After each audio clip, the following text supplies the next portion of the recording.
Bonjour la team, j'espère que vous allez bien, que vous portez bien vos positions. Quant à moi, je me porte très bien. Les gars, nous allons parler aujourd'hui de la victoire des Fama à Kidal.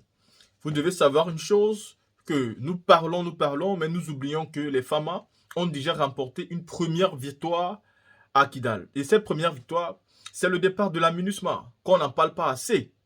Il faut savoir que le départ de la MINUSMA est d'abord la première preuve que les Fama viennent de remporter une victoire. C'est quelque chose qui n'a pas eu être possible au temps de IBK et qui est possible aujourd'hui au temps de Assimi Goïta. Mais pour ça, il a fallu aussi de la stratégie.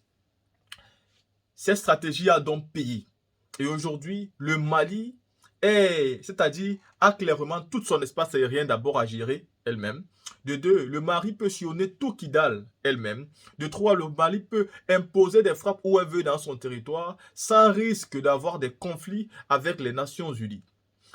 Parce que la MINUSMA, c'est bien les Nations Unies qui les envoient combattre dans certains pays pour, selon eux, la sécurité, pour éviter que les terroristes finissent par envahir le Mali et commencent à arriver de l'autre côté. Mais seulement quand ces terroristes-là arrivent, accompagnés de leur ami MINUSMA, il n'y a jamais un grand changement. Les Maliens continuent de perdre les vies humaines. Les Maliens continuent de voir leurs femmes se faire violer, les enfants, ceux qui continuent à subir des kidnappings. Et cela ne change pas grand-chose. Et tous les présidents là continuent à faire la même chose, c'est-à-dire tout le temps on subit les mêmes sorts, mais nos différents présidents continuent à se comporter de la même manière. Du coup, nous n'avons jamais de véritable changement. C'est vrai qu'on ne change pas l'équipe qui gagne, mais je pense qu'on change bien une équipe qui perd. Vous ne pouvez pas continuer à faire de la même équipe titulaire alors qu'elle perd et elle vend les maths tout le temps. Et c'est ça le problème de nos dictateurs. Assimi Goïta vient donc de démontrer comment il est possible de gagner d'abord les Nations Unies qui vous envoient leurs militaires sur votre territoire. Ils disent que s'ils partent, ça sera la catastrophe, ça sera le pungame, le désordre total, il y aura les morts à n'en point finir. Et pourtant, malgré qu'ils étaient là, c'était la guerre, il y avait toujours les morts, il y avait les attentats, ils n'ont jamais aidé à grand chose. Aujourd'hui, avec cette victoire-là, le Mali a donc la capacité de finalement réunifier le Mali. Voilà la première victoire. Le Mali aujourd'hui gagne déjà en espoir. L'espoir de la véritable unification de son pays. Ça veut dire que nous approchons de plus en plus à une véritable élection au Mali. Le Premier ministre Choguel Maïga a fait le maximum d'efforts tout le temps de nous donner tous les détails des trahisons, de tout ce qui se passe dans les différents pays africains, des accords qui sont signés, des complots, du manque de respect, du mutisme même, des complices qui sont les voisins. Et nous devons donc comprendre que peu importe ce qu'on nous raconte sur nos véritables leaders aujourd'hui, nous devons rester focus sur le combat qu'ils sont en train de mener. Et sans oublier aussi ce qui se passe en Centrafrique. Car l'armée centrafricaine est en train de démontrer aujourd'hui qu'elle pouvait très bien mettre fin à la guerre qui se vivait là-bas depuis des années avec le président Touadéra. La team, écoutons ici Afrique Média qui nous parle véritablement, car ce monsieur qui parle, j'aime trop ses analyses. Il est tellement simple et il a des analyses très très pertinentes. La team, écoutons. Comment est-ce que le Mali a-t-il pu véritablement venir à bout d'une telle résistance, d'une telle rébellion? Passez-moi l'expression. Quel peut être le retentissement international d'une telle victoire? Parce que les terroristes... Moi, je ne vais pas célébrer à votre façon et à la façon des Africains la victoire de l'armée malienne à Kidal. Pourquoi? C'était une évidence. D'accord. Vous n'avez pas étudié l'histoire des grands ensembles et des grands royaumes ouest-africains? Nous qui avons fait des études scientifiques, c'est un problème au Cameroun de faire arrêter l'histoire en troisième. Ça veut dire que quand un enfant au Cameroun, à partir de la seconde, fait une seconde scientifique, il n'étudie plus l'histoire de l'Afrique. C'est pour ça que vous avez beaucoup de vos enfants, effectivement, qui ont du mal à comprendre même les enjeux et comprendre le sens profond des débats que nous faisons ici. Et quand vous voyez certains Africains vous dire qu'il faut totalement refaire les systèmes éducatifs africains, c'est incroyable. Quand vous êtes en troisième et que vous êtes un enfant relativement brillant, vous avez 14 ans. Comment à 14 ans on peut arrêter de vous enseigner l'histoire de votre continent? J'en suis une victime. À 14 ans, j'ai cru que Oumniobé c'était un maquisard au sens criminel du terme, puisqu'on l'expliquait. Et même l'histoire du Cameroun, la grande période d'accès à l'indépendance, la guerre d'indépendance du Cameroun, c'est rédigé à Paris dans l'histoire, c'est-à-dire dans un livre qu'on appelait IPAM, l'histoire du Cameroun. Tous ceux qui ont étudié le Cameroun dans les années 80 ont utilisé ce livre IPAM. C'était édité à Paris, rédigé par le Quai d'Orsay et enseigné en Afrique. C'est un maquisard. Dans 8 mois, à 14 ans, je me disais, mais c'est qui ce Robert Oumniobé? C'est incroyable. Ouais. Aïdjo voulait la paix. Aïdjo a mené un projet de paix. Et lui, la France voulait la paix pour le Cameroun. Et lui, avec ses amis, il égorgeait les gens. Voilà ce qu'on apprenait à 14 ans. Et en seconde, plus d'histoire, plus en première, plus en terminale. Terminé de votre vie. Et c'est comme ça partout en Afrique francophone. Il faut refaire ça. Voilà la première. Vous dites le retentissement. Moi, je m'en fous en Europe. Vous croyez qu'en France, ils sont surpris? Ben, ils savaient. Quand vous avez dans un pays une rébellion qui tient face à une armée nationale, nationaliste, sérieuse, il faut savoir que la rébellion est soutenue par l'OTAN. Il faut savoir que la rébellion est soutenue. Vous avez les dernières nouvelles des FACA? C'est terrible. Les FACA au Centrafrique pacifient le pays. Il faudrait dimanche prochain qu'on ait un sujet là-dessus. Il faut mettre aussi les FACA à l'honneur. On n'oppose pas des pays, c'est-à-dire que le Centrafrique et le Mali, justement, c'est deux pays qui ont été tête de file. De montrer qu'on peut faire différemment. On peut penser notre sécurité différemment et avoir des résultats. Semaine prochaine, pourquoi on ait un sujet même d'entrée ici sur Centrafrique? Pourquoi vous ne célébrez pas la victoire des FACA? On n'expliquait pas que le Centrafrique, il ne peut pas avoir de paix. Il ne peut pas avoir de paix. Les rébellions. Je vous rappelle que le Centrafrique est sous embargo. En dépit du fait que le président Touadéra fait sa part, les accords qui avaient été négociés à Khartoum, donner les droits et les devoirs du pays au président Touadéra. Il a tout fait jusqu'à faire ce que moi je ne veux plus entendre parler. Gouvernement d'union nationale. C'est-à-dire quand quelqu'un fait gouvernement d'union nationale, il n'est plus avec moi. Il a même fait gouvernement d'union nationale. Il est allé chercher rebelle. Et quand on a finalement les politico-militaires, on fera comment? Mais il a même intégré politico-militaires. C'est-à-dire les politico-militaires sont devenus de grands ministres. Ben, les rébellions ont cessé? Non. Il a fallu qu'il fasse différemment, un peu comme le colonel Goïta. Et aujourd'hui, une armée qui est sous embargo. Les victoires militaires sont là.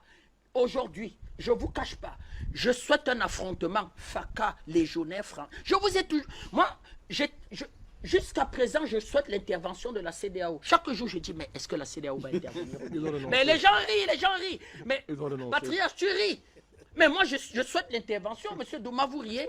Présent, il paraît que M. Ouattara a démobilisé ses 1000 militaires. Son bataillon. Oui, disons. Vous dites bataillon. C'est lui qui a dit. Il a dit qu'il va envoyer un bataillon au Mali. Un mixage de dozo, de chefs traditionnels et trucs. Donc voilà effectivement. Donc la première des choses, c'est qu'il faille véritablement refaire notre système éducatif et enseigner l'histoire. Parce que quand on vous a enseigné l'histoire de l'Afrique, vous devenez de fait un nationaliste. Vous devenez de fait un panafricaniste quand on vous enseigne l'histoire. Parce qu'elle vous révolte. C'est-à-dire qu'on vous enseigne l'histoire de l'Afrique. Il a fallu véritablement que ce soit à l'université que je décide de me dire que mais qu'est-ce qu'on me raconte là? Que je me demande pardon à moi, à ma conscience, et dit que pour apprendre l'histoire de l'Afrique. Mais professeur, il était un maquisard. Oui, mais dans le sens criminel du terme. Nationaliste. Oui. Deuxième des choses, la pertinence des accords de défense et de coopération signés avec la France. La victoire de Kidal met sur la table la pertinence de ces accords. Et quand vous allez regarder les pays francophones du sud du Sahara, elles n'ont pas eu d'armée. Parce que la France s'est engagée à faire quoi?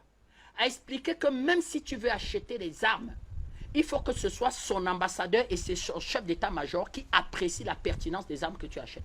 Absolument. Je dis, tu es pays, entre guillemets, souverain. Tu expliques que tu fais face à une forme de rébellion. Tu veux certains fusils d'assaut. Il faut que l'ambassadeur, c'est-à-dire ce que j'appelle les fonctionnaires tropicaux français, donne un accord favorable et que le chef d'état-major de l'armée française, dans une réunion avec les responsables de la cellule élyséenne, le ministère de la coopération valide l'achat des armes pour qu'on te donne un certain type d'armes pour que tu fasses.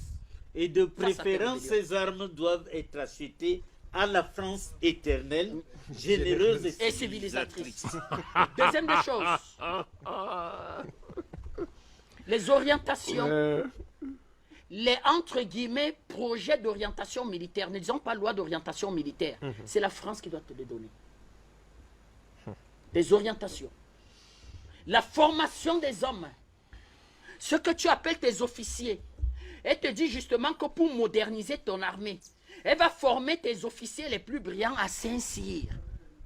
Prenons un palmarès de ceux qui ont participé aux déstabilisations et qui ont égorgé les nationalistes. Il y a beaucoup de Saint-Cyriens. Il ne s'agit pas pour moi de discréditer Saint-Cyr. On a de beaux officiers formés à Saint-Cyr. Mais il s'agit d'expliquer si à Saint-Cyr, il y avait deux types de cours. Un cours sur la déontologie militaire donné aux jeunes Français. Et après, ils sortaient. Et ce même cours, est-ce qu'il était enseigné en quelque sorte aux officiers africains? Ou on expliquait aux officiers africains que quand ça ne va pas, prenez vos responsabilités. Pourquoi en France, l'armée ne prend pas ses responsabilités? Jamais. Vous avez des hommes politiques en France aujourd'hui qui appellent au coup d'État. Vous avez des hommes politiques en France aujourd'hui qui disent que cette 5e République-là, il n'y a que l'armée, c'est-à-dire force organisée et constituée, indépendante, au-dessus de tout intérêt partisan, qui peut remettre la France sur les rails. Je dis des hommes politiques sérieux se disent, est-ce que l'armée ne peut pas jouer un rôle dans la situation politique française qu'on voit aujourd'hui? Regardez l'état de la France. Vous en êtes à 3 000 milliards d'euros de dette. Production industrielle, c'est-à-dire que qui décroît, zéro macabo, comment vous faites? Monsieur Macron n'arrive plus à avancer, il n'arrive plus à reculer. Tiens, il était au Rwanda, petite parenthèse. Ouais. Plus courtois que jamais. Il était humble, courtois, pas un mot qui dépasse l'autre. Il parlait, chers Africains, la coopération, une vision d'ensemble. Et à la fin, il va annoncer, entre guillemets, la bonne nouvelle. Ils vont investir 500 millions de dollars dans une coopération, l'éducation, la culture. Monsieur Macron, qui les mains dans les poches, envoyer un président réparer le climatiseur et qui était hautain, grand, fort. Vous voyez le travail des panafricanistes? C'est-à-dire que on met au pas le président français. C'est-à-dire qu'on lui explique aujourd'hui que quand vous viendrez prochainement en Afrique, monsieur Macron, il faudra avoir la posture que nous, les panafricanistes, nous voulons. Je ne suis pas en train d'apprécier la posture de l'homme. Je dis, regardez même la transformation sur la posture aujourd'hui d'un président français quand il arrive en Afrique. Patriarche, il n'était pas hautain, c'était pas déjà hautain. Un va tenir un discours au Sénégal, mais est-ce que vous êtes rentré dans les l'histoire? réseaux sociaux? Vous en êtes encore à l'agriculture avec le hou et la machette. Vous n'êtes pas rentré dans l'histoire. Des années de civilisation vous ont pas transformé. Vous avez production industrielle zéro. Vous ne comptez pour rien. Vous êtes des amuseurs publics. Vous applaudissez. Et la modernité, ce sont les Jules Ferry qui vous ont apporté la modernité. On vous a cousu le premier pantalon et la première chemise. Vous êtes des hommes aujourd'hui habillés. Monsieur Sarkozy n'a pas tenu ce discours. Au Sénégal, devant le patriarche Wade, au moins, il aura une réaction qui va me faire plaisir. C'est un discours prononcé par un ignorant, rédigé par un ignorant, M. Henri Guénaud. M. Henri Guénaud qu'on a vomi en France. Les Français ont refusé même qu'il soit député. C'est M. Henri Guénaud. La plume de M. Sarkozy qui avait rédigé ce torchon, M. Charabia, et que M. Sarkozy est venu prononcer. M. Goïta met à nu avec ce que j'appelle la pertinence des accords de défense. Troisième chose qui sont mis à nu dans cette histoire, les missions onusiennes chez vous.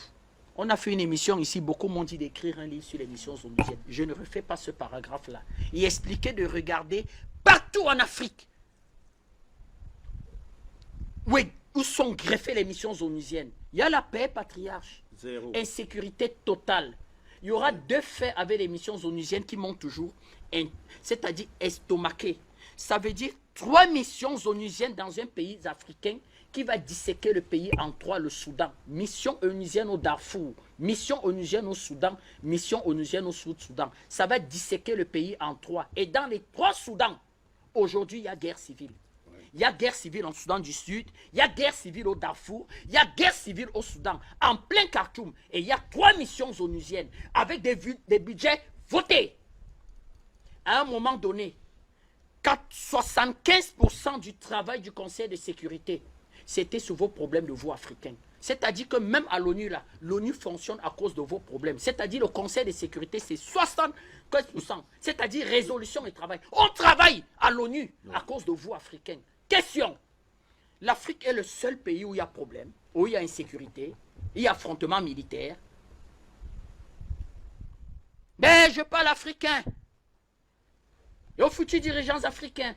Ils commentent sur la page de la chaîne. C'est bien, on aura des chefs d'État parmi, on aura des ministres décideurs parmi. C'est bien aujourd'hui de commenter. Il faudra être sérieux, comme le colonel Goïta. Il faudra être sérieux. Enfin, une conséquence de ça, vous voyez les hommes qui sont produits à partir des systèmes forts. Moi, je vous ai toujours dit ici que moi, me dire à M. Bertrand Tatsinda que l'armée n'a rien à faire sur le champ politique. Elle doit forcément rester dans les casernes. Quelqu'un me tient ce genre de discours, j'arrête toute discussion avec lui. S'il n'y avait pas eu de patriotes militaires maliens accompagnant une révolution populaire, comment vous aurez eu ce colonel qui était envoyé au front sans rien du tout, et dont sa politique sécuritaire et son équipement étaient décidés au Quai d'Orsay? M. Goïta l'a vécu. C'est-à-dire qu'il faisait partie des forces spéciales. Et il n'arrivait justement pas à vaincre les terroristes de Kidal, parce que justement c'est le Quai d'Orsay qui rédigeait les programmes militaires, l'équipement, l'orientation militaire, et les IBK validaient. Pourquoi aujourd'hui, à partir du moment où Torche déchirait ces histoires-là, le Premier ministre Choguel explique justement comment ces histoires ont été déconstruites et ce qu'il disait. On a la victoire, hein, c'est en une semaine et demie, et vous avez festoyé. Je l'avais dit ici que pour moi, ça n'a rien à voir. L'armée malienne vaincra. Parce que le Malien, le Bambara par excellence est fort. Le prototype du Bambara, c'est 1,80 m, 90 kg. Regardez un homme Bambara en face de vous. Vous pouvez le battre facilement.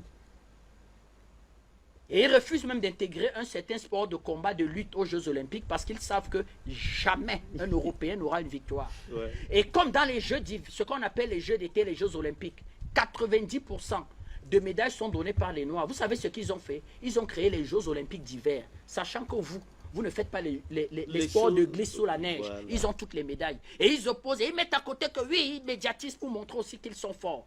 Mais quand il faut faire course 100 mètres, là, vous voyez, hein, ils s'arrêtent en quart de finale. À partir des demi-finales, du 100 mètres des Jeux Olympiques, il n'y a plus un blanc. Ils s'arrêtent en quart. Quand il faut courir, vous avez un pays comme la Jamaïque. Depuis pratiquement les 3 derniers Jeux Olympiques, elles alignent 3 sprinteuses, 100 mètres, médaille d'or. Même Washington, les États-Unis, mettent à côté les États-Unis. Ce n'est pas la puissance et la force de l'homme noir. Et comment vous expliquez que dans ce noir, puissant, fort sur le plan physique sans armes, à partir du moment où on lui donne l'équipement militaire, il devient faible? Comment vous expliquez donc que les armées africaines sont faibles alors que quand on fait des sports de combat, des sports de vitesse, où il faut mettre son caractère athlétique, nous sommes imbattables, intraitables, les meilleurs, les plus forts? Vous expliquez ça comment? Parce que votre politique sécuritaire, en termes d'équipement, en termes d'orientation, en termes de vision, de formation, des fois il y avait même embargo sur vous. C'est-à-dire on vous fait élection à 2 tours. Le président Touadéra sort d'une élection à 2 tours transparente. Mais il y a embargo sur sa tête. Il réussit à se battre, à nouer des relations. On dit non, tu as noué des relations avec Wagner. Wagner. Question. Il y avait Wagner pour la prise de Kidal. Mais informez-moi. Ce sont les FAMA qui... Ah, ce sont les FAMA. Il n'y avait donc pas Wagner. Vous voyez donc. Eh bien, on veut discréditer la victoire alors que le pays signe un accord stratégique militaire pour avoir l'équipement qu'il faut. Les Maliens n'ont jamais caché le fait qu'ils étaient en accord avec la Russie sur le plan militaire. Pourquoi ils devraient le cacher? Ils expliquent qu'on a besoin d'un certain type d'équipement, on a besoin de la formation, on a besoin d'échanges, comment je vais dire, de procédés, on a besoin d'un ami qui puisse au Conseil de sécurité dire que ici, ça ne passe pas la résolution. La résolution, elle ne passe pas. Eh bien, les problèmes sont sur le terrain à Bamako. Voilà, de mon point de vue, ce qui peut être mis en l'honneur. Est-ce que donc, tous les États africains comprennent? Est-ce que nos frères tchadiens voient? Je profite pour rappeler un fait que cette diversification, et nous appelons les responsables sécuritaires maliens à continuer dans la diversification de partenariats militaires, de continuer là-dessus. Ici, au sein de la CEAC, il y a des armées il y a des armées qui se construisent. Les forces de sécurité camerounaises peuvent avoir un accord de coopération avec le Mali. Le Cameroun et le Mali ont une histoire particulière. En 1962, le président Ahidjo et Modibo Keïta signaient déjà un accord de libre circulation de biens et de personnes sans visa. Nous avons une forte et grande colonie malienne au Cameroun. De vrais républicains. Jamais ils n'ont eu un problème. Ils sont dans tout, même dans l'immobilier. L'immobilier, l'import-export, le commerce, la grande distribution, l'industrie sont au Cameroun. Ça veut dire que c'est deux pays qui se ressemblent. Et quand vous regardez, vous suivez les déclarations du ministre délégué à la défense du Cameroun, qui explique que le Cameroun vient de renforcer, renforcer la diversification de ses partenariats avec deux nouveaux acteurs. Partenariat militaire avec l'Algérie et partenariat militaire avec l'Égypte. Et il va plus loin. Il explique que le Cameroun ne s'est pas prostitué. Je dis au Sénat, je parle ici publiquement parce que ça a été une déclaration publique. Ouais. Il dit le Cameroun ne s'est pas prostitué. C'est-à-dire que ce sont ses partenaires, sur le savoir-faire camerounais, qui sont venus toquer à la porte et dit on peut signer un contrat de partenariat militaire. Dernière des choses.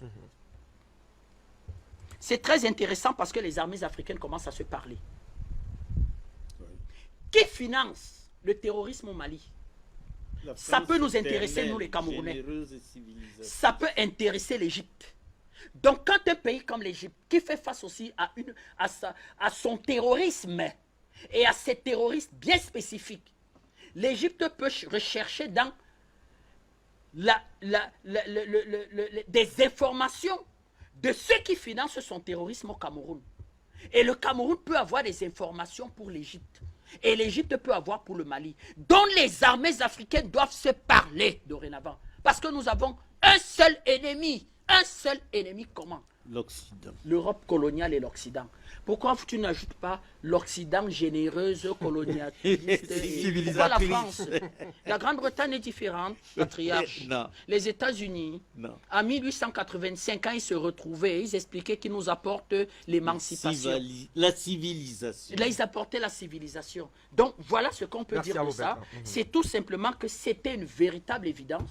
Et nous disons à l'armée malienne d'être vigilante. Et ça rejoint donc la question du premier sujet, à savoir, quand M. Doumbouya voit ça, et il voit aujourd'hui, comment je peux dire, des premiers avertissements sur la sécurité au cœur de son dispositif sécuritaire et même de là où il dort. Parce que M. Doumbouya dort à Kaloumla, c'est-à-dire il dort à Kaloumla. Et il voit échange tir de feu, coup de feu, 4h, 5h du matin. Ça ne se termine pas souvent par musique militaire à la télévision nationale. C'est-à-dire échange coup de feu. Nous, on a souvent les alertes très vite. Parce qu'on a des patriotes dans toutes les armées. Dès qu'il y a échange coup de feu là, 3h du matin, on a des alertes. Est-ce qu'à 8h du matin, vous, Fabrice, vous ne faites pas ici une émission et dites que président Bandakani, analysez-nous la situation. Depuis le matin, il y a musique militaire à la télévision. Donc, c'est pour ça donc que les armées africaines doivent se mettre ensemble. Vous ne pouvez pas être fort sur le plan sportif et être faible sur le plan militaire. Donc, il y a forcément quelqu'un qui tenait, qui armait, qui équipait, qui finançait ce que vous appelez en fait mouvement terroriste. D'accord.